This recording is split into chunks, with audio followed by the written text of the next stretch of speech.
رسول اللہ نے کہا یہ میرے بھائی ہوں گے کہ جن سے اگر پوچھا جائے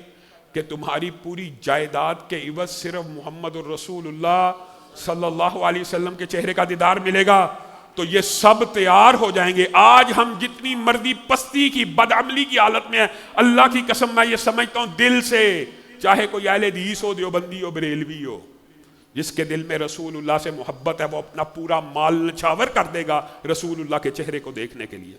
یہ میرے اور آپ کے بارے میں رسول اللہ صلی اللہ علیہ وسلم نے کتنی بڑی خوشخبری سنائی. کہا اس محبت والے، ان ایمان کی کفیت والوں کو اللہ پھر اجر دے گا اس ایمان کا تم میں سے 50 صحابہ کے برابر.